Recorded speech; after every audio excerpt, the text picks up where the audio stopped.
Vamos a mirar es adaptación de impedancia. Cuando nosotros tenemos circuitos de radiofrecuencia, es importante siempre, o un condicionamiento importante para esos circuitos es el tema de la adaptación. ¿Por qué? Porque, digamos, hay varias razones. Una es que toda línea de transmisión va a tener una impedancia característica, ¿sí? En campos y ondas habrán visto que, por ejemplo, un cable coaxil puede tener una impedancia de 50 ohms, de 75 ohms. Y bueno, una antena también tiene su propia resistencia intrínseca. Y entonces, en las distintas partes de la cadena de amplificación, uno en general va a necesitar, y en virtud de que las potencias que se manejan son muy pequeñas y no se puede desaprovechar ninguna parte de esa potencia, uno va a necesitar hacer adaptación de impedancia, justamente para evitar ese despilfarro de potencia. Esta cuestión de la adaptación se va a presentar tanto en la interacción entre etapas, interacción con la entrada del circuito, ¿sí? Que en este caso podría ser, por ejemplo, si estamos hablando de este bloque amplificador, podría ser la adaptación con la antena, con la impedancia característica de la antena, y la interacción con la salida, ¿sí? El circuito, es decir, la impedancia de este AD debería ser igual a la impedancia de entrada del bloque A1.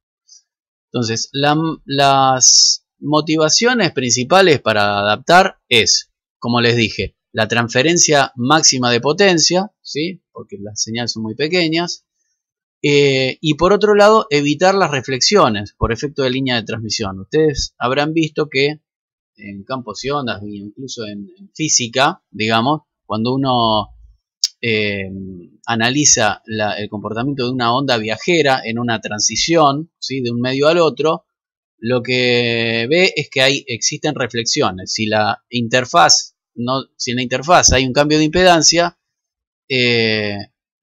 existen reflexiones de las ondas, ¿sí? Esto mismo pasa con las ondas electromagnéticas.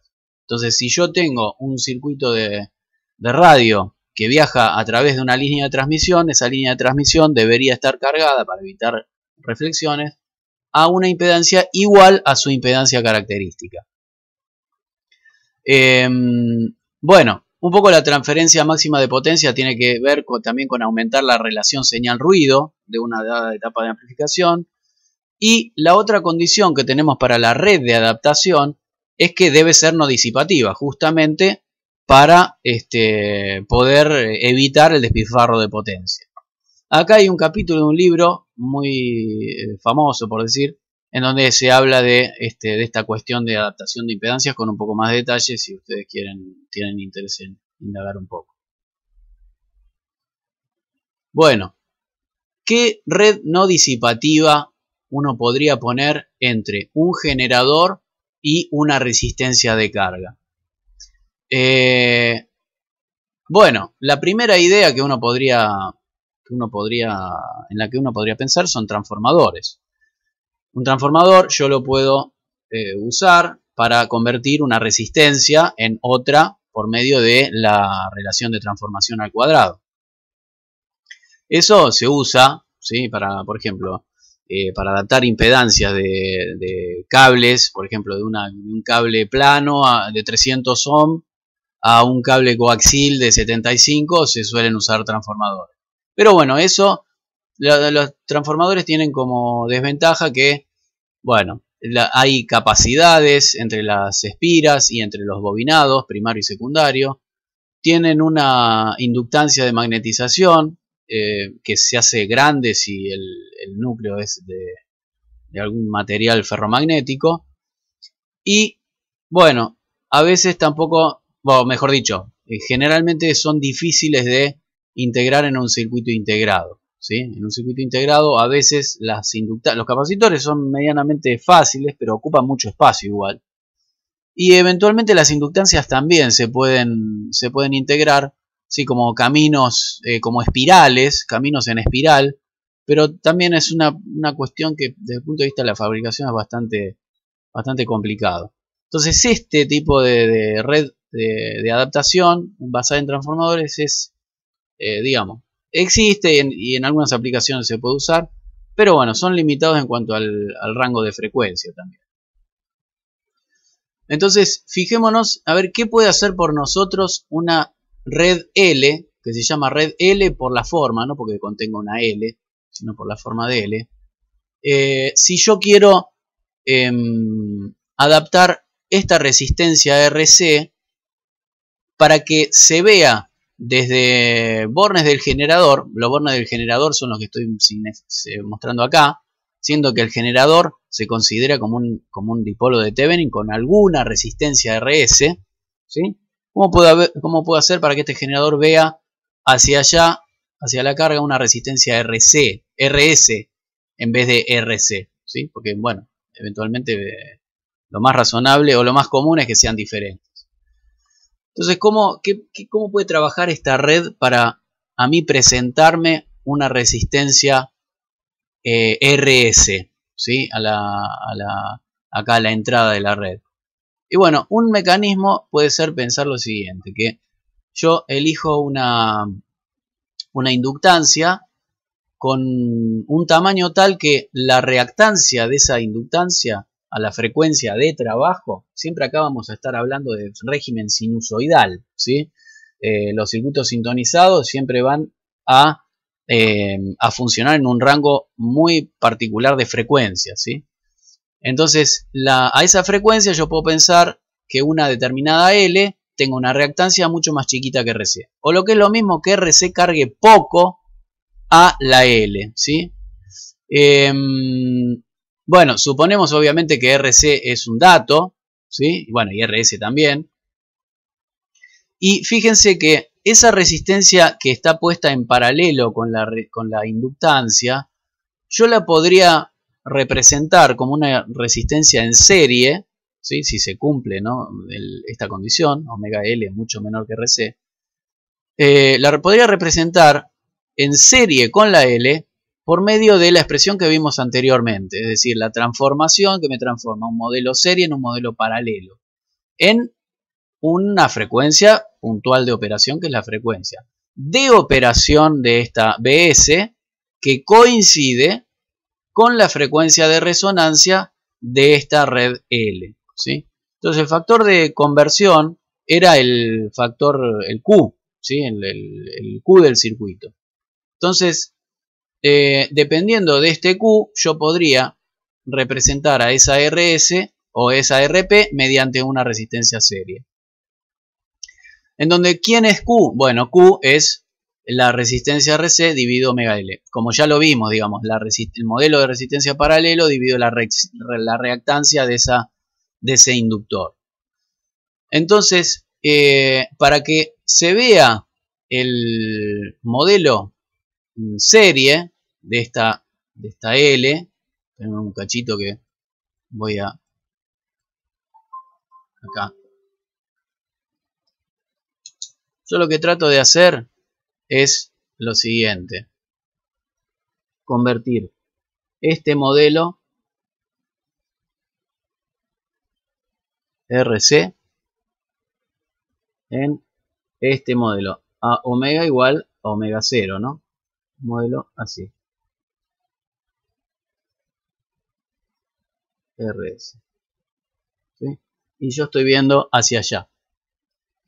Entonces, ¿qué Q tengo que poner para que esta RC se transforme en esta RS? Bueno, este Q que tengo acá, ¿sí? La relación entre RP, la R que tengo, y la R que quiero, con una raíz cuadrada, ¿sí? Entonces, eso me permite a mí elegir el Q, ¿sí? O sea, en función de la RP que tengo y la RC que quiero, calculo el Q, ¿sí? Y después,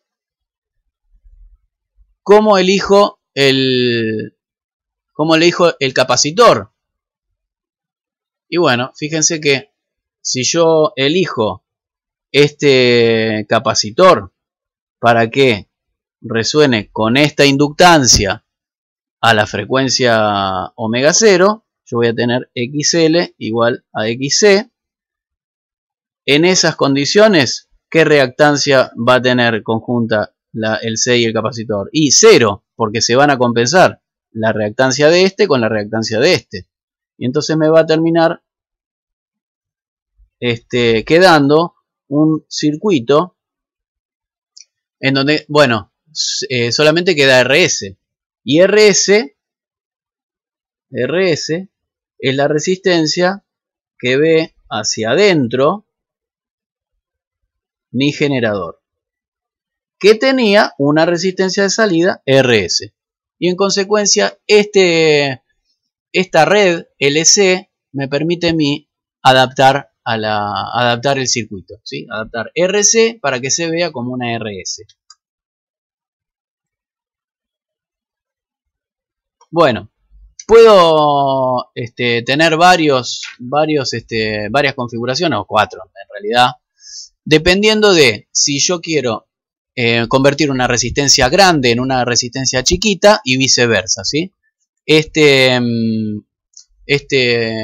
red sirve para convertir R de cargas mayores a RS. Esta celda me permite convertir RS chiquitas, RL menores a las RS del generador, y esta también me permite convertir resistencias de carga menores a la resistencia del generador. Es decir, dependiendo de la relación entre la resistencia de mi generador y la resistencia de carga, si una es más grande que la otra, puedo elegir distintas configuraciones de red L para adaptar. El problema con esta red simple de adaptación es que cuando yo elijo el Q de la red de adaptación, esto me define el ancho de banda de la misma. ¿Por qué? Porque nosotros estamos trabajando a una frecuencia fija, pero el ancho de banda va a depender de cuánto cargan ambas resistencias, la del generador y la de carga, a este circuito sintonizado. Entonces, si yo, para adaptar, elijo el Q, eso necesariamente me va a definir el ancho de banda de la red. Y el problema es que si el ancho de banda del canal no coincide, y en general es razonable que pase, no coincide con el ancho de banda que yo puse para poder adaptar mi RS a mi RC, entonces esta red de adaptación no me va a funcionar, porque por ejemplo me puede caer, puedo llegar a tener un ancho de banda más chico que el que necesito, y en consecuencia no voy a poder transmitir la información. Un ejemplo de esto podría ser una etapa de un amplificador de potencia de salida de un amplificador de un celular GSM de tecnología vieja, digamos, pero esto es válido, a la antena del sistema, ¿sí? Entonces, la operación de este transmisor está en este rango, ¿sí? De 1,6 a 1,8 GB, con un ancho de banda necesario para poder transmitir de 200 MHz. La información viene contenida en este ancho de banda. Yo necesito que mi sistema tenga este ancho de banda, ¿sí? Porque si mi circuito tiene un ancho de banda menor, no entra toda la información, todo el canal no entra ahí. Entonces, imagínense que yo tengo un amplificador de potencia que tiene está representado por una tensión, un volt pico a pico con una resistencia de salida de 0.25 ohm. Esta es la resistencia característica del amplificador de potencia del celular. Y resulta que yo tengo una antena de 50 ohm. Entonces elijo una red L para adaptar esta resistencia grande a una resistencia más chiquita, ¿sí? Entonces uso esta topología. Entonces la cuenta, en función de lo que les comentaba, comienza con la elección de Q, ¿sí? Entonces yo elijo el Q, tengo 50 ohm, quiero convertirlo a 0.25 y el Q me queda de 14, ¿sí? Esto vendría a ser el Q cargado. En consecuencia, la red de adaptación tiene, tomando la mitad entre el máximo y el mínimo del canal, 1,7 dividido 14, me da 120 MHz. Y el problema es que este ancho de banda de 120 es menor que el de 200 MHz. Entonces esto no me sirve porque no puedo obtener un ancho de banda suficientemente grande. Bueno, obviamente que si yo aumento los grados de libertad de la red de adaptación, voy a poder cumplir tanto con la transformación de la resistencia, factor de transformación, como con el ancho de banda. Y para eso tengo que meter más componentes. Bueno, de ahí salen estas topologías distintas de redes de adaptación, más complejas, ya con 3 elementos, pero que me permiten a mí aumentar los grados de libertad y poder cumplir con esas condiciones. Otra forma de adaptar impedancias es con los llamados transformadores capacitivos e inductivos, ¿sí? Y consisten en que el circuito tanque, en su parte capacitiva y su parte inductiva, pueden estar modificados levemente para poder ver a lo que se llama tope del inductor o tope del circuito tanque, ¿sí? Una resistencia distinta a la resistencia real que está conectada al circuito tanque. Si uno mira este circuito, esto es como un autotransformador, ¿sí? En donde entre este punto y este punto tengo una determinada tensión. A ver, déjenme que quiero ver. ¿No? Entre este punto acá, lo que se llama a tope del inductor más menos, tengo una dada tensión, y entre estos dos puntos, ¿sí? Más menos, tengo una tensión menor, ¿sí? ¿Por qué? Porque esto es un divisor de impedancias, ¿sí? Es como un divisor de resistencia. Si acá entre este punto y este punto tengo, un volt, entre este punto y este punto voy a tener menos tensión, ¿sí? Va a estar definida esa tensión por la relación entre la reactancia de L2 y la reactancia de L1, ¿sí? Lo mismo va a pasar con el transformador capacitivo, ¿sí? Esto es como una cosa rara. Una cosa que hay que aclarar es que este transformador, entre comillas, funciona exclusivamente en la frecuencia de resonancia de esto, ¿sí? Bueno, de esto, mejor dicho, del conjunto LC.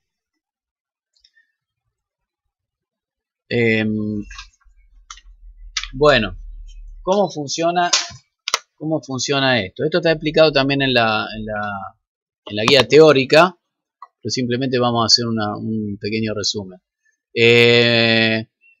Lo que va a pasar es que, como dije, digamos, nosotros vamos a poder transformar esta resistencia, ¿sí?, en una resistencia mayor que se vea en paralelo con el circuito tanque, ¿sí?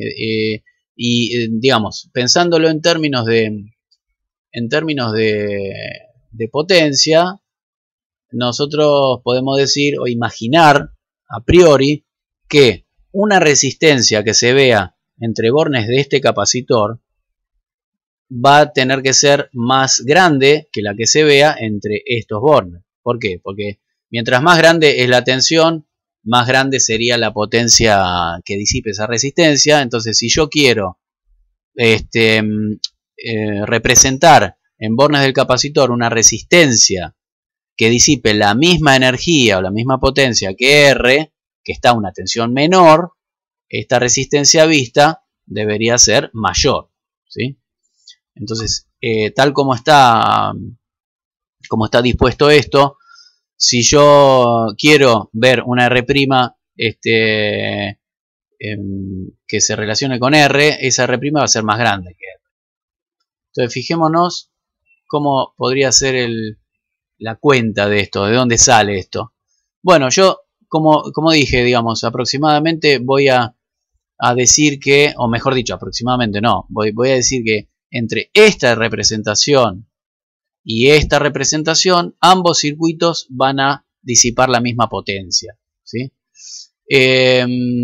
Entonces, en ese caso, y teniendo en cuenta que R2 no cargue, como siempre, no cargue demasiado a este capacitor, o lo que es lo mismo que la reactancia del capacitor sea mucho más chiquita que la R2, lo que puedo decir es que la corriente por el capacitor 1 básicamente va a ser la tensión dividido el capacitor equivalente, ¿sí?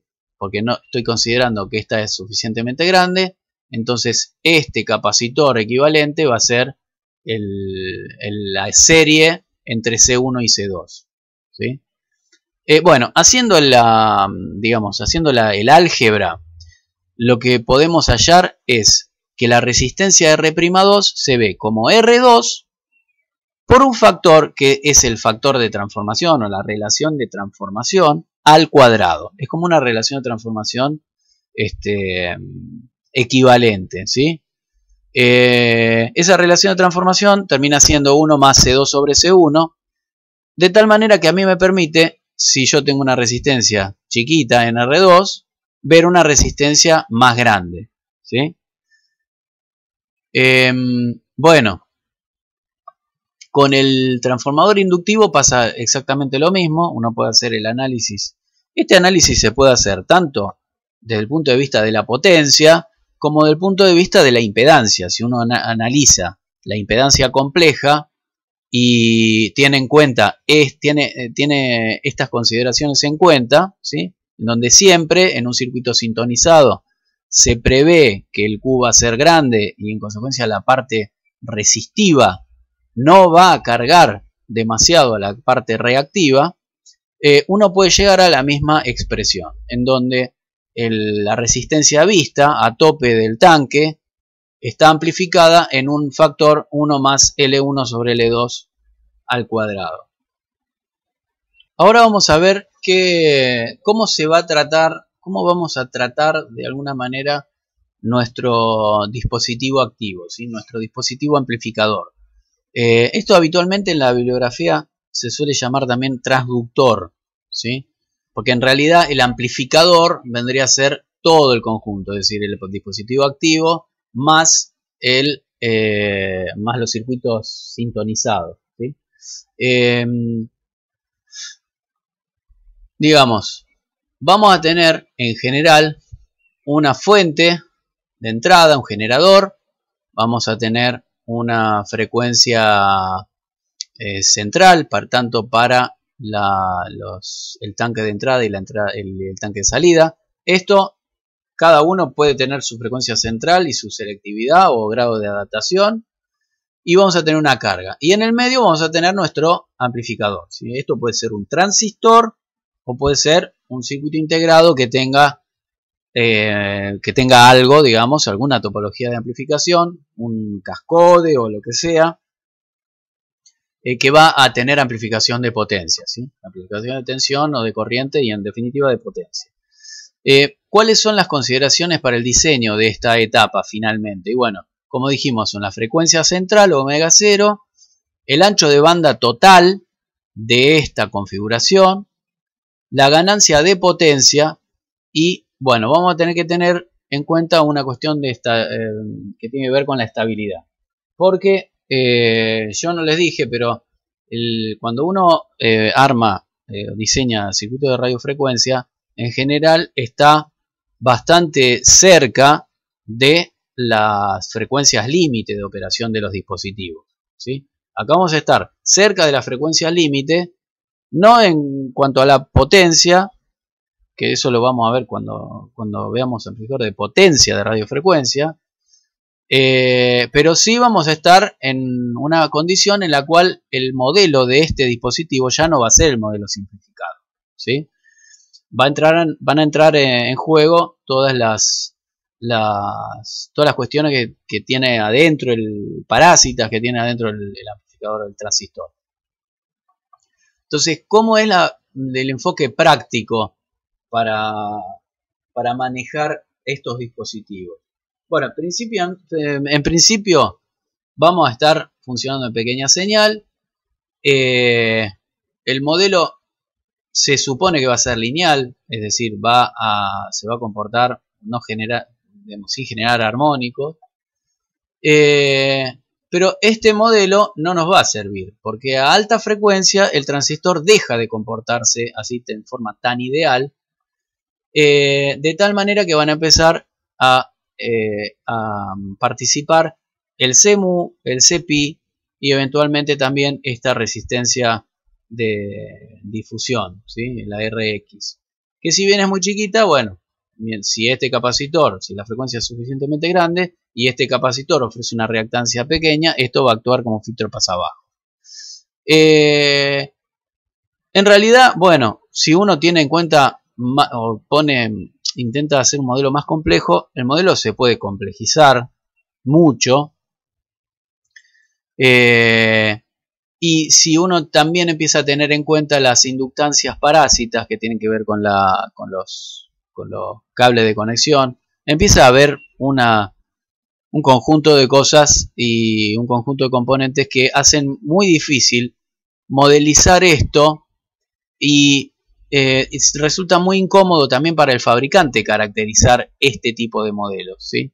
Entonces, y además, a mí tampoco me interesa saber qué es lo que pasa adentro del dispositivo, ¿sí? Yo lo voy a usar como una herramienta, yo lo voy a usar como un dispositivo amplificador y lo voy a usar en definitiva como un cuadripolo. Entonces a mí no me interesa lo que pasa adentro, sino que me interesa cómo se ve ese dispositivo entre sus terminales de entrada y salida. Entonces lo más práctico para el fabricante más que nada es brindar datos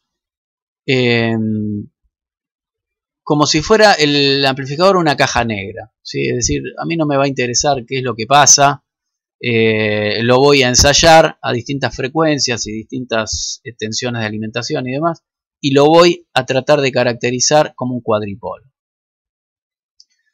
Entonces, en definitiva, yo voy a ver en las hojas de datos más que nada la caracterización de los amplificadores como un cuadripolo y en particular como un cuadripolo de admitancia. ¿Por qué el fabricante elige las parámetros de admitancia? Porque en la salida y en la entrada va a haber circuitos tanque paralelos, modelo paralelo. Entonces, si yo tengo una representación de modelo paralelo, si ya el fabricante me trae el modelo paralelo, me va a ser más cómodo, ¿sí? Manejar todas las cuentas, básicamente.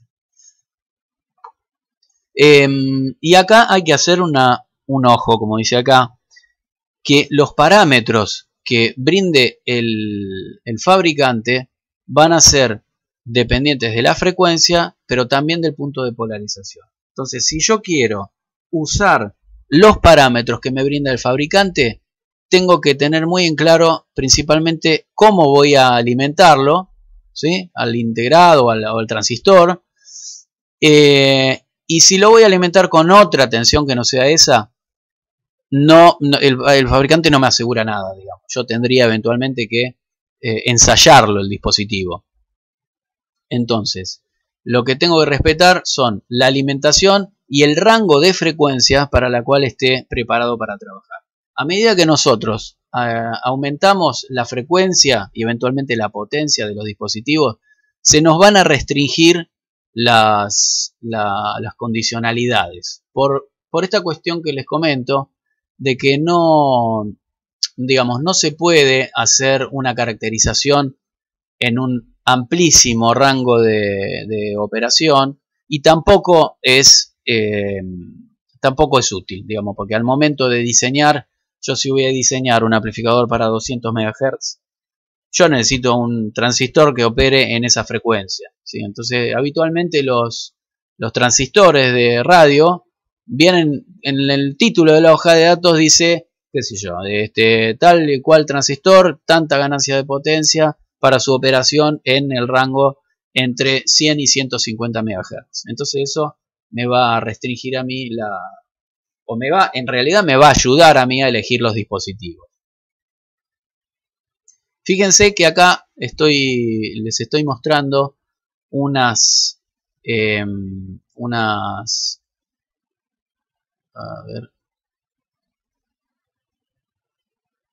gráficas en donde se muestra para un dado transductor, que en este caso no me acuerdo cuál es, pero se muestra en función de la frecuencia, fíjense, de 1 a 100 MHz, cuánto vale la susceptancia de entrada de este dispositivo y la conductancia del dispositivo, ¿sí? Entonces, para las distintas frecuencias, yo voy a poder ver cuáles son los valores nominales de conductancia de entrada y susceptancia de entrada. Esta susceptancia es una susceptancia capacitiva, ¿sí? En principio, para este dispositivo podría eventualmente también haber susceptancias inductivas, pero digamos, está caracterizado en el rango de frecuencias útil esa cantidad. También está caracterizada acá, esta es la I22, es la admitancia de salida, ¿sí? Y tengo también la transadmitancia, ¿sí? Esto vendría a ser lo que es el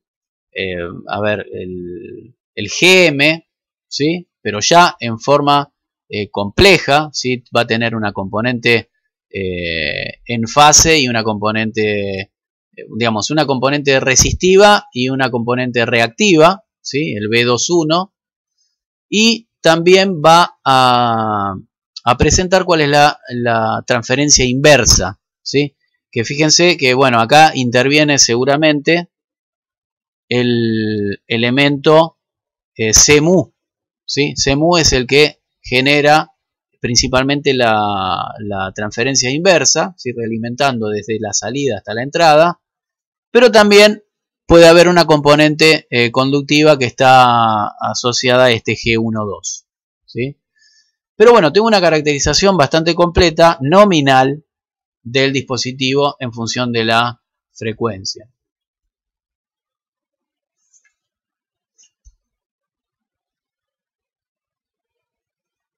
Bueno, entonces vamos a ver cómo se maneja, digamos, cómo se trata esto del transductor y la ganancia de potencia.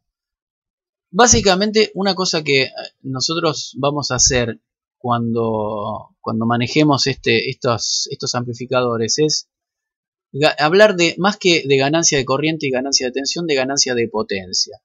¿Por qué? Porque es un enfoque que simplifica el tratamiento, ya que si hiciéramos el tratamiento en base a tensiones y corrientes, como tengo etapas de transformación de impedancia y en consecuencia transformación de corriente y de tensión, mientras ese enfoque a mí digamos, las relaciones de transformación estarían involucradas en cada una de las cuentas que yo haga, eso complica. En cambio, si yo hablo de ganancia de potencia y esos adaptadores de impedancia tienen un rendimiento relativamente grande, yo voy a poder hablar de la conservación de la potencia, ¿sí? Entonces, de esta manera, esto me independiza de tener que lidiar con las relaciones de transformación de cada uno de los adaptadores. Y bueno, en función de eso, yo puedo definir lo que es la ganancia de potencia del transductor o del dispositivo activo como la relación entre la potencia que entrega un amplificador a la carga, ¿sí? en su parte, en su carga, por decir, la carga que está conectada siempre en los dibujitos del lado derecho, y la máxima potencia disponible de la fuente de señal. ¿Sí? La fuente de señal siempre va a ser considerada como una fuente de tensión con una resistencia asociada, ¿sí? O lo que es lo mismo, o análogo o dual, una fuente de corriente con una conductancia en paralelo. ¿Por qué? Porque siempre en radiofrecuencia yo voy a tener fuentes, digamos, con una representación de una resistencia. ¿Por qué? Porque si yo estoy tratando una línea de transmisión, esa línea de transmisión siempre va a tener asociada una resistencia. Siempre va a haber una resistencia asociada a las fuentes y bueno, las cargas obviamente que van a representar sendas resistencias, ¿no? Pero entonces, si yo tengo un generador con una resistencia RG, la máxima potencia disponible se define como la potencia que puede entregar este generador a una carga adaptada, ¿sí? Es decir, a una carga RC que sea igual a la resistencia del generador. Y en ese caso, la potencia, esa potencia va a tener esta expresión, es decir, bueno, acá esta es la potencia, estamos hablando de corrientes eficaces, ¿no? Corriente eficaz IS al cuadrado por RC. Esto tiene esta forma, porque la corriente depende tanto de RG como de RC. Y en caso de adaptar, yo voy a obtener la máxima potencia de esta fuente y esa potencia va a tener esta expresión, ¿sí? BG al cuadrado dividido 4RG. Obviamente que esto va a tener sentido, esta definición, para fuentes no ideales, es decir, todas las fuentes que tengan una resistencia asociada, que es en general el caso que vamos a tener en todos estos tipos de cadenas de amplificación.